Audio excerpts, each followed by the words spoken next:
Hello and welcome to today's LOL Esports Roundup. We're going to cover the two series that took place at Worlds 2023 this morning, and then preview the final three series of the Swiss stage that will take place tomorrow to determine the final three teams moving on to quarterfinals. Predictions: I'm 33-10, went 1-1 last night. NRG beat G2 2-0, so North America gets a team in the quarterfinals, and it's the ghost of CLG.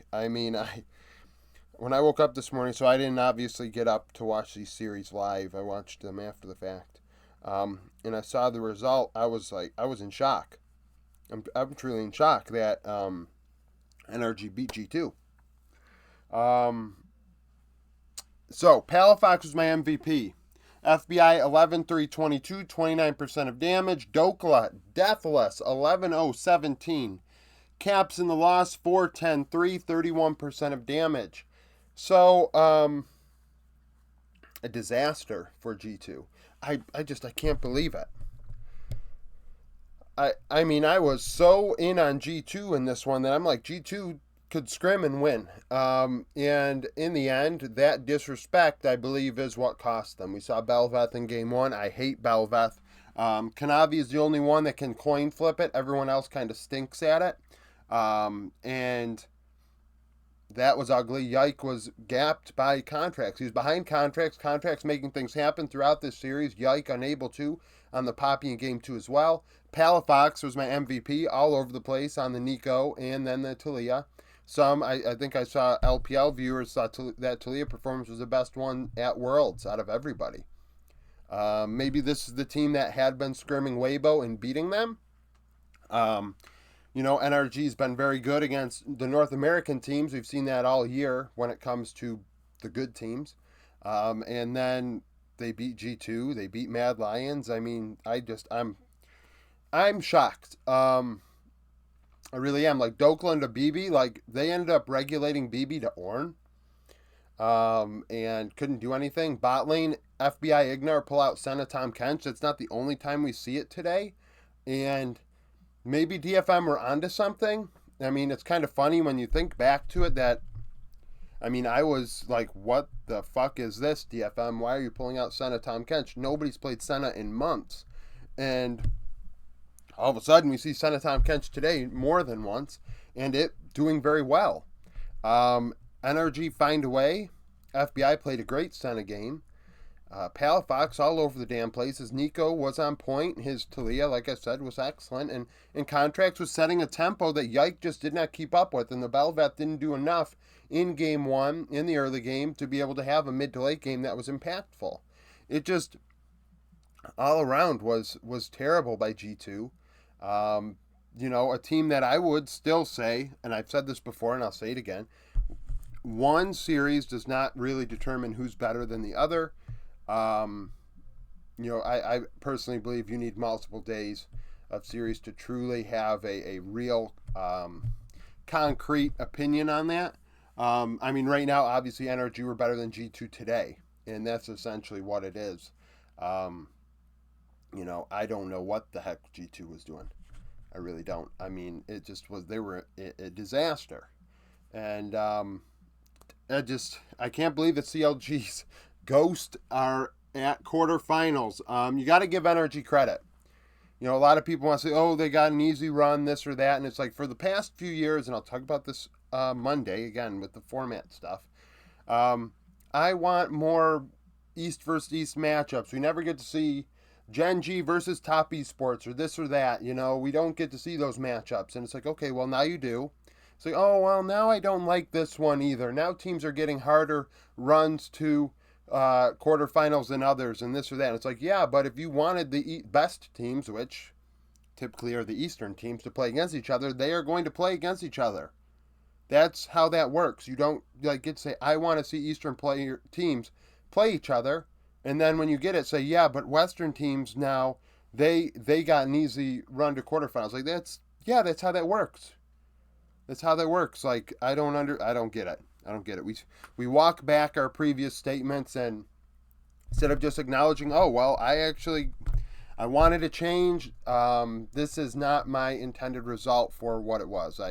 I mean, it doesn't have to be perfect. Criticism is warranted, but at the same time, this is giving people some of what they wanted. And I mean, NRG gets to quarterfinals as a result. Speaking of that, T1 BLG. So I predicted T1 to win this one 2-1. They win 2-0. Carrier was my MVP, playing Tom Kench both games. People are gonna say, "Oh, Carrier probably wasn't MVP." No, I thought he had a couple solo kills on TK for crying out loud. Zeus 337, 30% of damage in top lane. Gumayushi Deathless 1507, Yagao 451, 31% of damage in the loss. If Yagao leads your team in damage percentage, something went terribly wrong for BLG, because that means Elkanon did not show up, and they didn't. The Senna TK in game 1 ran the bot lane. Carrier, excellent. And then in game 2, they were up like 30 CS at 14 minutes. The matchup heavily favoring T1, and they took that lead and they ran with it. This is a situation where, BLG has shown, especially against, we saw KT and others, Fnatic, we saw this also. Slow early game, and then they win with hands in the mid to late game. And it's like, okay, T1, you couldn't do that. T1 have hands. You just simply cannot beat them in a hands fight like that. And like Zeus and Ben, they exchanged solo kills in this series. Zeus getting a couple in game 1, Ben getting one in game 2. Faker Yagao, who could facilitate more. Faker's Oriana, very good in this one. Shun and Owner, setting a pace. Second game, actually, BLG got out to an early lead. I'll rephrase this. So T1's bot lane ran with their lead in game 2. But the rest of the Rift, been solo killing Zeus and things like that, were BLG favored, but T1 found a way. Owner making plays. Carrier making plays on the Tom Kench. Guma on the Jinx finding ways to make things happen. And frankly, that was what brought them back. And it was bot lane supremacy in this series that gave T1 this win. On into this face-off a bit, which was something going into this tournament was a possibility. But like I said about this, and I mean, T1 and BLG have played this year against each other. So to concrete say one is better than the other would be, tough. Obviously, we go off of what we know, but we also hedge a little bit and say, well, maybe this happened or that happened to cause the result we did. Seeing them play more is only going to further, figure out where these players stack up against each other. But Carrier's Tom Kench was I rember it being very good in the past. It was very good today. Like I said, Senna Tom Kench coming back again. And it's definitely a surprise. I didn't have that on my bingo card. Maybe Senna Maokai. I have Maokai in my pick'ems. Maybe that is the thing. Or did I pick Gragas? I don't remember. The video's on the channel. But if Maokai can be played in support, it's already been played in support, I think.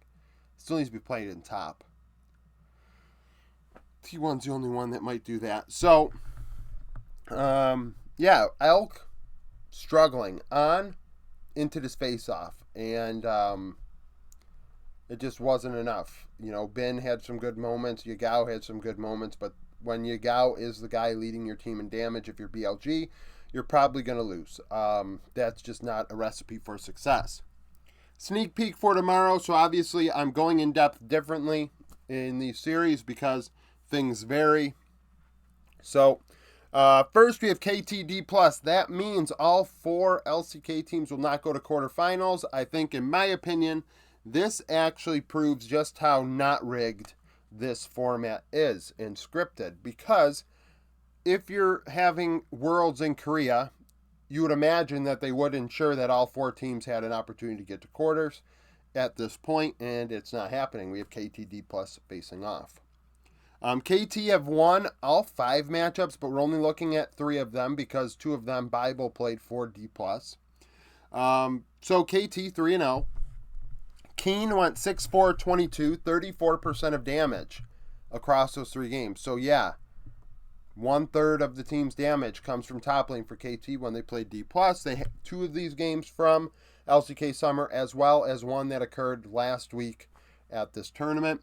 Kana 2-8-6 and only 18%. And at 15 minutes, Keen on average has a 968 gold lead, 18 CS, 816 XP. So there is a diffy in that top lane, and it carries on to the mid to late game with damage. So that's something to note. In the jungle, Cuz 10, 4, 16, 14% of damage. Canyon 3, 11, 6, 12% of damage. That's who has to show up tomorrow. Canyon needs to take over, and I could see it happening for sure. On average, Cuz has a 682 gold lead, 4 CS, 73 XP. Mid lane, BDD 8224, 19% of damage. Facilitator, that's what KT are. We have a mid jungle facilitating duo. Showmaker 467, 29% of damage on the losing side, so more damage coming from mid for D+. On average, BDD has excuse me, 862 gold lead, 7 CS, 502 XP. Bot lane, the duo, so Aiming Lehen 17, 7, and 46 for about 1/3 of the team's damage, just a little bit more than Keen. Deft and Kellen 8, 17, and 17 for 41% of damage. So we see that the bot lane of D+ is where all the damage comes from. I've said this multiple times throughout this Worlds, and even in my videos when I do my daily content, we talk about the teams that played in the LCK, LPL, or whatever. That D+, a lot of their damage comes from bot. And a little bit from mid, and the top side's kind of weak side. And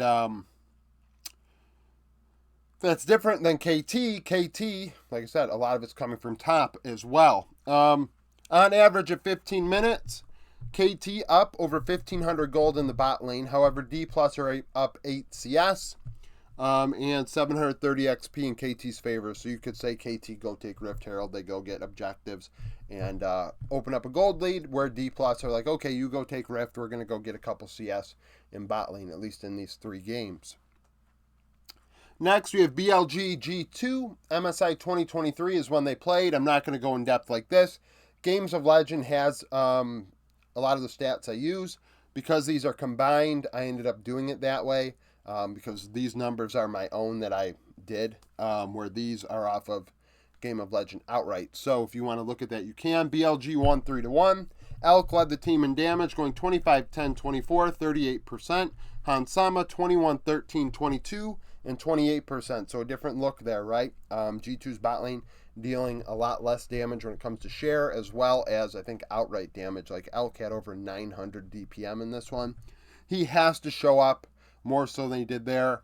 G2 obviously do as well. That was, both teams played like shit today, so it's not like who's coming in feeling better. Both teams need to kind of forget about today and show up tomorrow. Fnatic, Weibo, these, we don't have anything actually for these teams. They've never played against each other, and none of the matchups have occurred. Xiaohu technically played against Humanoid at MSI 2021, but Xiaohu was in top lane with RNG, and Humanoid was in mid lane with Mad Lion, so that's not a direct matchup. So we have Trimby, Crisp. They played against each other at Worlds 2021. Trimby with Rogue alongside Hansama, who's now with G2, went 2, 13, and 17 in those 2 games. Crisp alongside LWX with Fun plus Phoenix would go 3, 4, 20. Those games were split. Both of those teams not getting out of group stage in that format. Another 2 seed from LPL struggling. So we'll see how that one goes. Obviously, we'll see if Weibo flip tails, because this is the type of matchup where I had identified Fnatic have an opportunity. Fnatic are the 9th best team. At least going into this event, that's how I had it. NRG beating G2 has kind of befuddled that, but I'm going to still circle back on what I said before, that I think Fnatic are competitive with a team like Weibo and a team with like D+. A lot of people would say, oh no, this, that, and the third, and it's like, yeah, when Weibo flip heads and actually perform League of Legends like they're capable of, sure. But I think everybody that's watched Weibo all season long would say that Weibo are not consistent. So that should be interesting. And so that's it for the roundup. Thank you for watching. If you liked the video, like it. Subscribe to the channel for daily League of Legends content. Follow me on Twitter, join the Discord, become a YouTube supporter. Hope to see you again tomorrow.